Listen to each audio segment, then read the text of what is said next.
Hi, listeners. It's Becca and Brooke with the College Admissions Insider podcast. We're here to remind you of Bucknell's application deadlines for this year.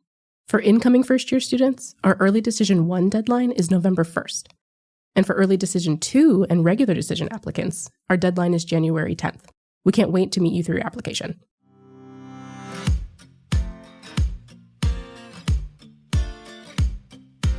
Welcome to College Admissions Insider, the podcast where we talk to real college admissions counselors to bring you expert advice for your college search.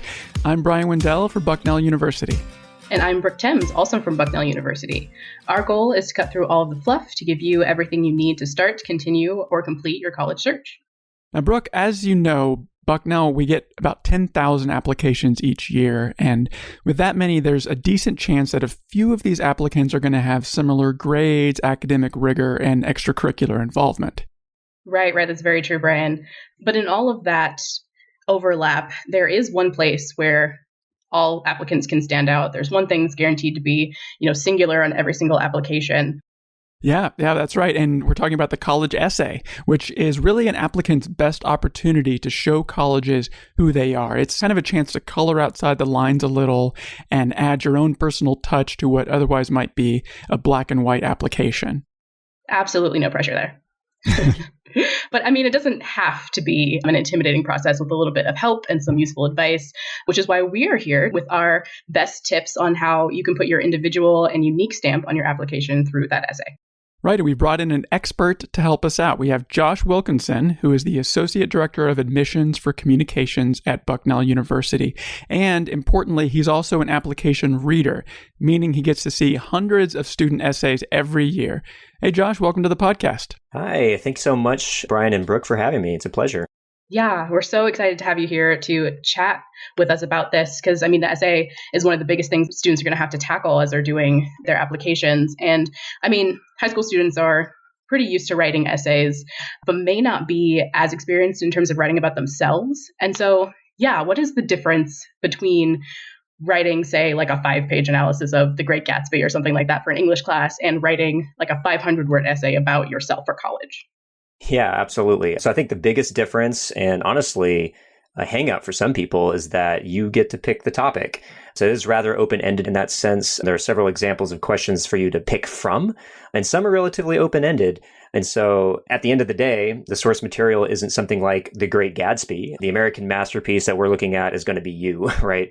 The college applicant. You're the one who we want to know about. And that may seem kind of counterintuitive to a student who, might have been trained to talk more academically and not so much about their own personal experience, but it's going to be your chance to tell us about yourself on the application, as Bryan put, kind of coloring out the side of the lines of the application a little bit. And another key difference is going to be, I think, the audience for your essay. You're not going to be writing for just one teacher, but a number of application reviewers.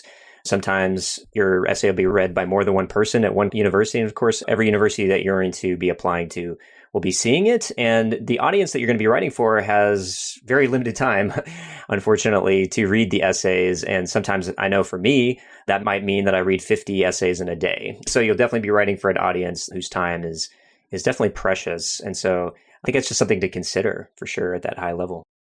Yeah, so that's a little bit about the who you're writing for, which is, you're right, completely different from a normal high school essay. But let's also talk about when, and I'm interested in the timing. So if a student is, let's say, applying for a school where the application is due by January 15th, when should that student be starting on the essay process?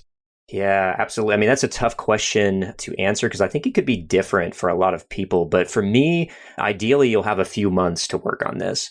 And that may seem like overkill for something that's only a page long, but you want to give yourself the time to iterate on the essay and to give your proofreaders some time to give you feedback. And so a good proofreader would be your high school counselor.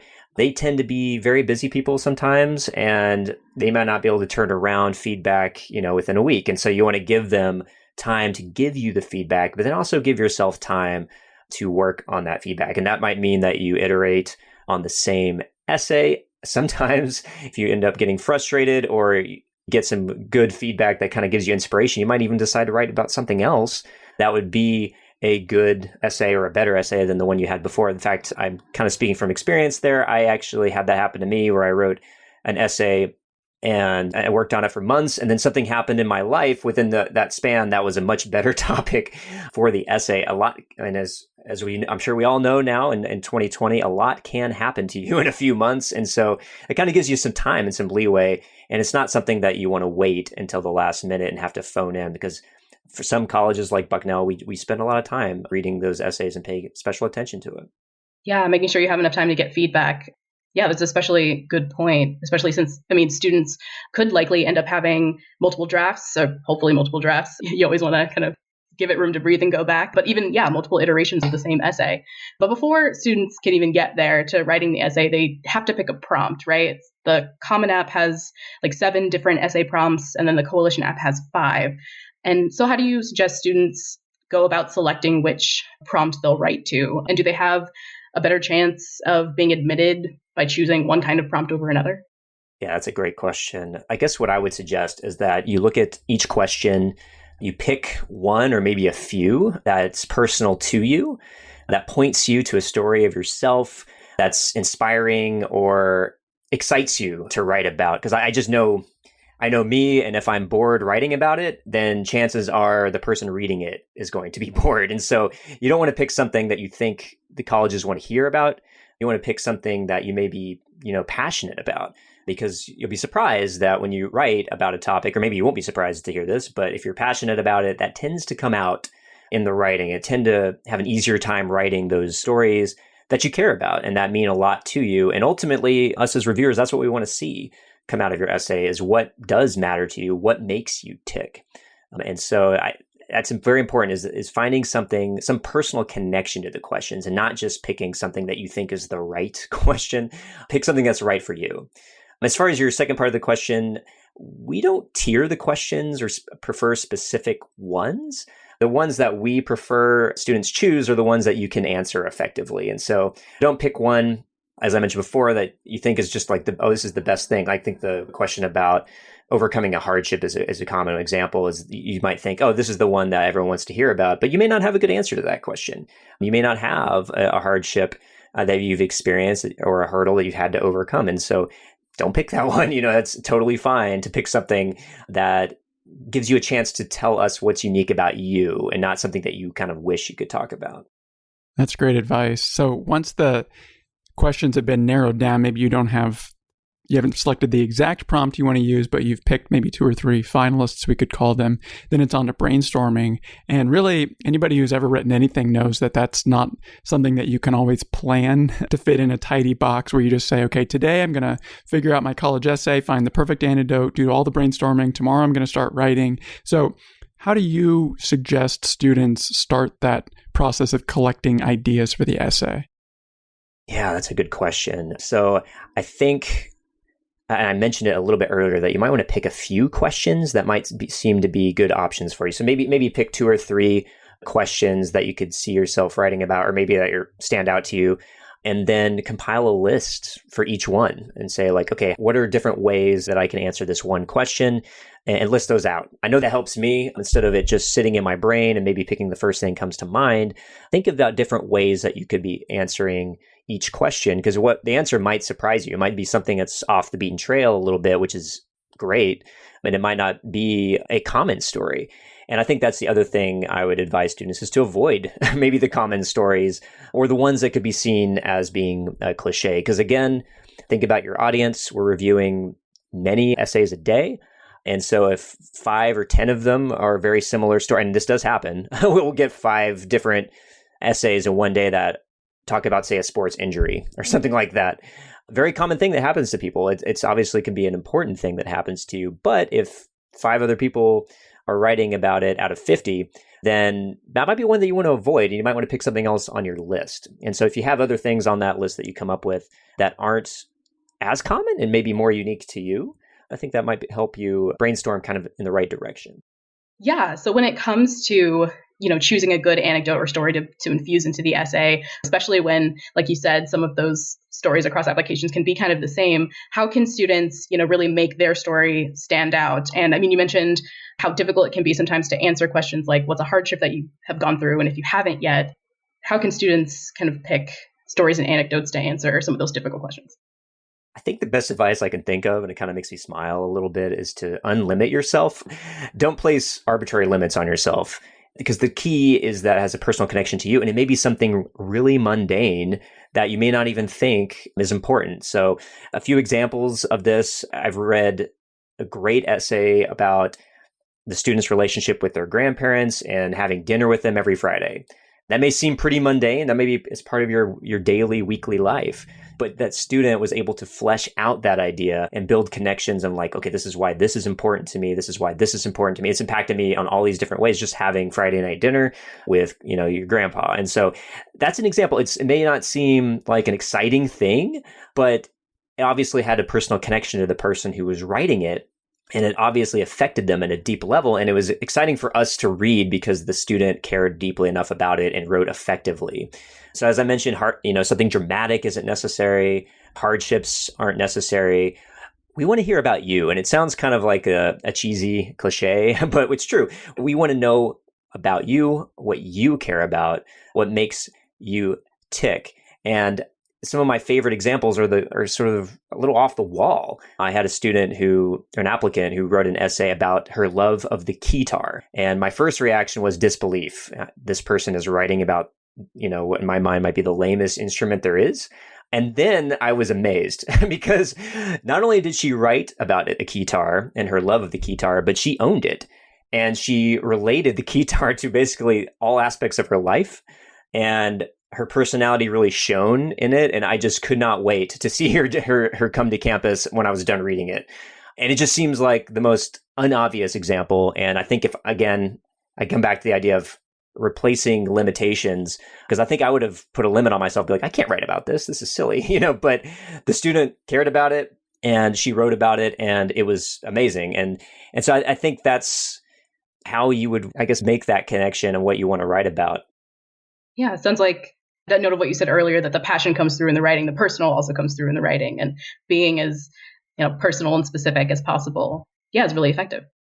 Yeah, so you can really choose any topic as long as it's got that connection and it speaks to you, whether it's a keytar or Friday night dinner. I also want to read another example that ties in perfectly to your point. So this is from a recent Bucknell applicant. I'll just read the first 3 sentences of an essay that, Josh, you and the admissions team were kind enough to share, the anonymous essay. Anonymous to me, I should say, right. Not anonymous to you guys. All right, here it is.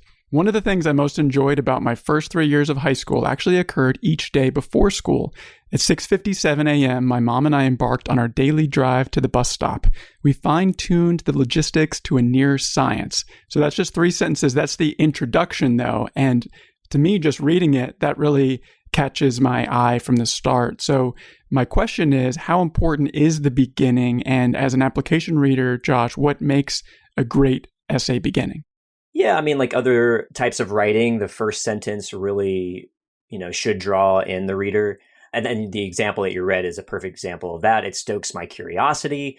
Right away, the student is talking about a favorite thing of school, but what stokes my curiosity about it is that it didn't actually happen at school. It happened sort of before anything at school happened. And so it makes me curious to find out more about it. And so it's just good storytelling. And really, at the end of the day, that's what you're doing is telling a good story on the essay. And ultimately as well, the sentences are clear and concise, and I could easily follow them, because sometimes it's difficult to go from point A to point B on an essay.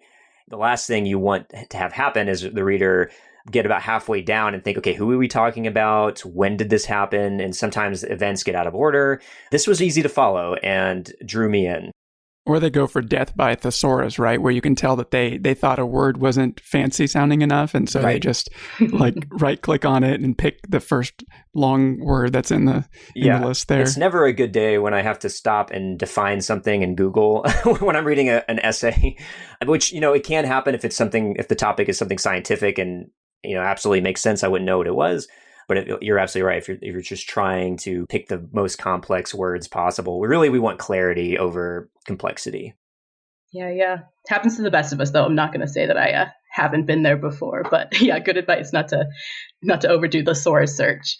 And so as students get down to writing, when it comes to doing that first draft, should they put it directly, into the Common App or the Coalition app, or should they write something on Google Docs or Microsoft Word first, or pen and paper? That's a great question. And I would say it's personal preference. The one thing I will say is you don't want to write your first draft in the Common App or Coalition app. It's just a kind of a blank box. You want to use something with spell check, at least at some point. Certainly, if writing something down on a piece of paper is best for your rough draft, I think that's absolutely fine. But once you get into a word processor of some kind, I think as long as you get to that point, then you'll be fine, because the spell check, and for me, especially the grammar check, sometimes helps you pick out things that you may not notice. But definitely don't rely too heavily on the spell check and grammar check, because then that's where the proofreaders come in, because obviously it doesn't check out everything. It doesn't pick out every error. And then for me too, something that auto saves, which is most things now, but just making sure that you can just close it out and not lose progress is really helpful. Somehow it still happens every once in a while where I may use something cloud-based where something happens, I didn't do exactly what I was supposed to do, and I lose what I wrote. And that's always the most, I think, demoralizing thing that could possibly happen to a writer. Makes you not want to try again. And so definitely make it something safe that you can use that auto saves with that spell check. And you also want to be careful pasting into the Common App. One thing that we see a lot is it'll just be a big block of text. And I think what happens sometimes is, they had it beautifully formatted, maybe in Word. They hit Control C and then Control V or whatever it is you do, and pasted it right into the block. And it just ended up being a big, hideous block of text, and it's hard to read. And so if you do end up pasting it in there, make sure you break out the paragraphs, because it really makes it a lot easier on us to be able to read it. Yeah. And curious, do you recommend that students, as they do multiple drafts, do they save each iteration of what they're doing? I know for me, sometimes when I'm writing something, it's helpful to have all these different drafts in case I decide I want to go back and change it back to what it was, or kind of track some changes. That's a good question. So a lot of programs like Google Docs will track that automatically for you, so you can always backtrack. I would recommend doing that if you might take a left turn somewhere. And so say you're writing about something and then you get some feedback like, actually, I want you to sound a little bit, I don't know, more playful about this. And so you're like, okay, well, this is kind of a tone change. Maybe I'll make a new version, see how it reads and compare the two. And so if you're making some kind of a big change like that, maybe it's useful to have different versions. And then, like I said, vet it with other people, see how they read. And maybe you end up picking one over the other, maybe wanting to go back to how you originally did it. So yeah, that's a great question. I'm glad you mentioned pasting into the Common App and Coalition app, because I know when I paste into any type of form, not only will it strip out the paragraphs, but it might strip out italics. So if you've italicized a title or something, or, if you've used bold, I don't know why you necessarily would, but it might strip out all that formatting. So you definitely want to go back and proofread that. Speaking of proofreading, you shouldn't be the only one who sees the essay before sending it off, right? So how do you recommend students find the perfect proofreader or proofreaders? And can you actually send it to too many people and make it, death by committee? Oh, there could always be too many cooks in the kitchen, Bryan. Yeah, so I don't know what the magic number would be, but for me, a few trusted allies would be ideal. And so if that's 2, or I think at least 2 or 3 to me would be ideal. At least your high school counselor, that person, obviously, that's their job. They're there to guide you. That's why they're called guidance counselors, to a strong essay. And so they've seen many of them, and they can kind of tell you the perspective of what different colleges are looking for as well. I think somebody like an English teacher would be great, or if you have a strong relationship with a different teacher in a different subject that is a strong writer, maybe in social studies, history, something like that. Somebody who you trust to be able to give you good feedback. I would avoid people that can't be objective, such as parents, because theoretically they like you, right? And so they're going to always, give you different feedback. And also, they might not be the best choice because they're not the experts in college writing, unless they're, say, an admissions counselor or they work at a university. So they could be a good choice for you in some instances. But the other thing that I see sometimes is that the parent might be more influential. The last thing we want to do is read an essay that sounds like, a 45-year-old lawyer and not the 16, 17-year-old student. We can definitely tell, when some input is almost like rewriting portions of the essay. So whoever you choose, you want to make sure that you're maintaining your voice and that you are writing as, a 17-year-old college applicant and not an adult.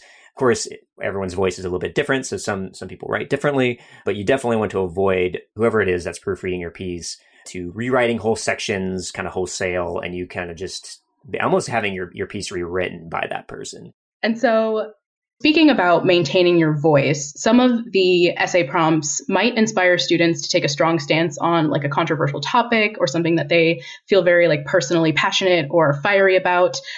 Is that an okay thing to do? Should applicants be concerned about sharing certain viewpoints that might be different from the person who is reading their essay? Yes, it's a very tricky question to answer. But at the end of the day, these controversial topics are controversial partially because they're very personal to people and that people care very, very deeply about them, as they should.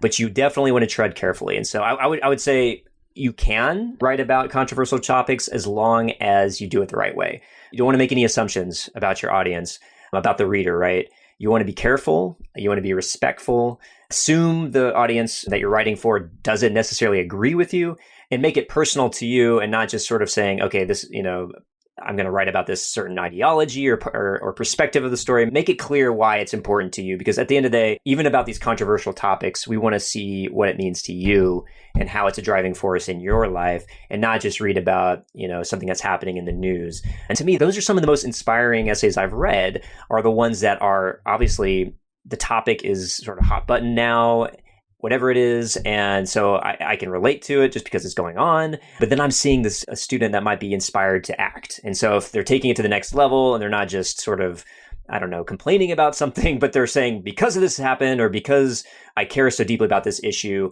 I've taken this to the next level. And I've decided to start this nonprofit, or I've decided to, start this initiative to help the poor, or whatever it might be. Those are the most exciting essays to read sometimes, because we're seeing young people making a big difference in a big way. And I know for schools like ours, like that's something that we really cherish in a student. And so, so at the end of the day, don't shy away from those topics if they are important and personal to you, but be careful and respectful, and just assume that the person may or may not agree with you.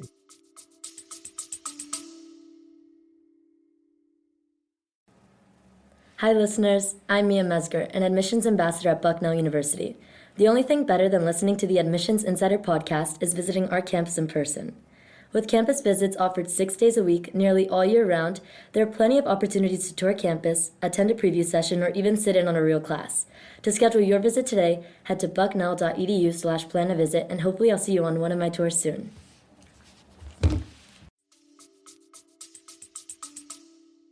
So the hot button issues themselves aren't cause to just completely trash an idea, but are there things that applicants should avoid when writing an essay? Oh, yes. So there are a few things that, I think I noted something earlier when we were talking about using a thesaurus. And so anything that would trip up the reader. And so the last thing you want them to do is to stop and kind of like have to think about it or reread it 3 times. And so complex sentence structures can do that. Bigger words than are necessary can do that. If you're writing it like it's an academic essay and it's not particularly engaging, that's something that you'll want to avoid. It's because it's not an academic essay, it's a personal essay. And so you should write it as such. Another example of that are excessive use of quotations. I think a good quote every once in a while is okay, but one of the things that really trips me up right away is if the essay starts with a quote, and it starts with a quote from me, that I've already heard, or from Martin Luther King Jr., or, from Dwight Eisenhower or Abraham Lincoln, or, the big players. Gandhi's another very popular one. I hear a lot from Gandhi during the application season.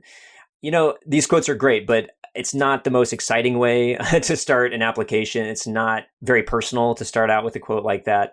So you just have to be careful around it. I have seen them used in good ways, but you just have to be careful when using them. And as I kind of touched upon before, cliches, things that are just not very unique and that are heard many, many times in college essays. And so, every college counselor you talk to will have a different list. For me, I already mentioned one, which is the sports injury. It's like, I injured myself in a football game and this is what I learned.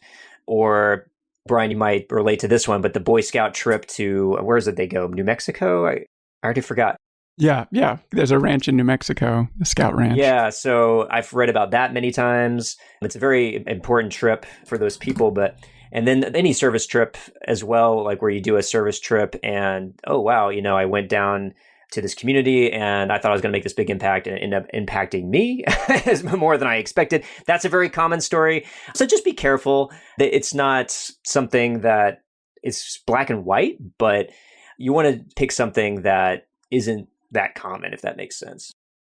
Yeah, sounds like similar to going back to what you were saying about kind of those smaller personal moments and finding the stories that can be told there. Yeah, or some of the things you should lean towards as opposed to maybe some Gandhi quotes or some other kind of common things that you'll come across. And speaking of those kind of personal experiences, COVID, everyone is kind of experiencing all of this at the same time. And so should students write about their experiences with COVID on their applications, or was that something that you're expecting kind of everyone to be doing that and it'll become kind of a cliche thing? Yeah, I wish they could see my face when you read that. I'm not sure. We'll see. I guess it's kind of where we're at. As soon as all the school closings were happening in the spring, what we started saying to each other was, wow, we're going to read a lot about this, aren't we?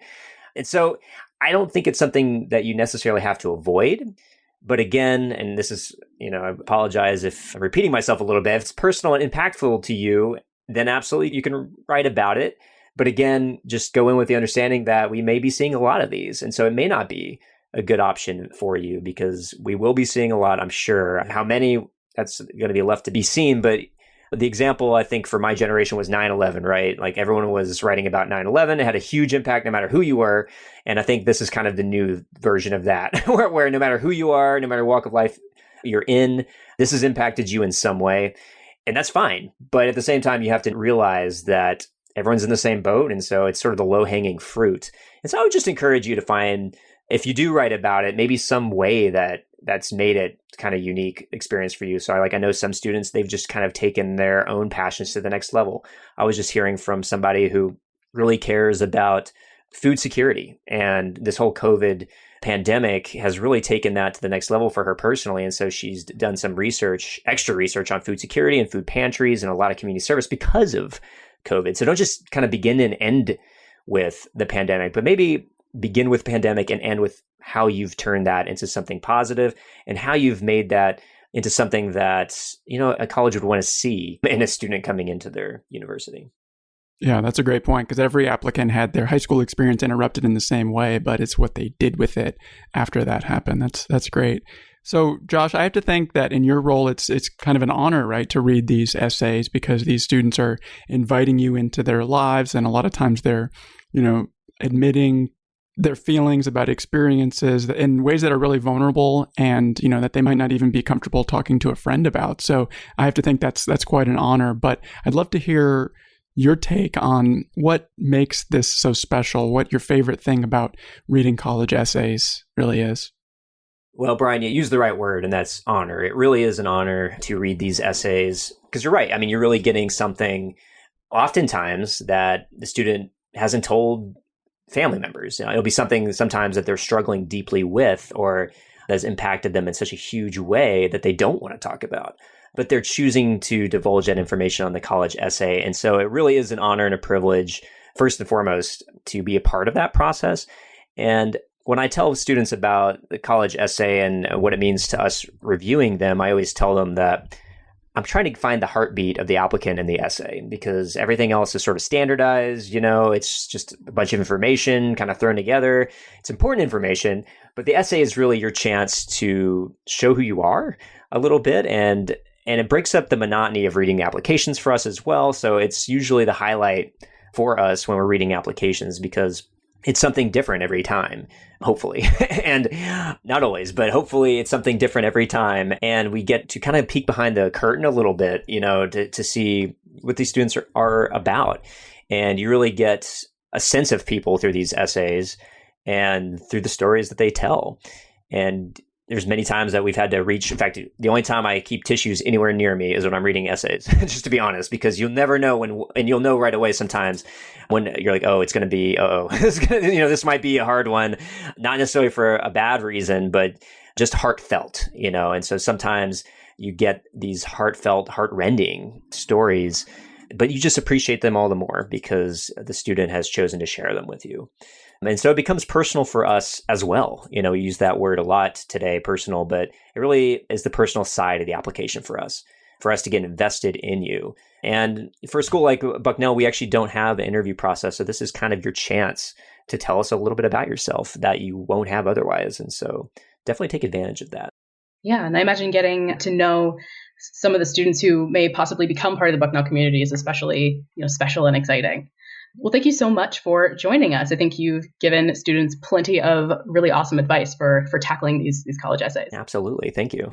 Yeah, this has been great. And if you enjoyed this episode, we invite you to subscribe, share it with your friends, family, counselors, and keep listening. We're going to be releasing new episodes of College Admissions Insider every other Monday. And each one is going to be just as much like this one as we can, where it's a really deep dive into an important element of the college admissions process. And if you have topics or ideas for future episodes, we would love to hear from you at our email address, podcast@bucknell.edu. Or if you're a college admissions officer interested in being a guest on a future episode, it is there too. And finally, if you want to learn more about applying to Bucknell, you can do that at bucknell.edu/apply. We've put that link in the show notes. That's where you'll also find a link to a transcript of this episode and a whole lot more resources, including a post on our admissions blog where if 30 minutes of advice wasn't enough, we have even more advice for writing your college essay. But that's it for this episode. Thanks for listening to College Admissions Insider, and we'll see you next time.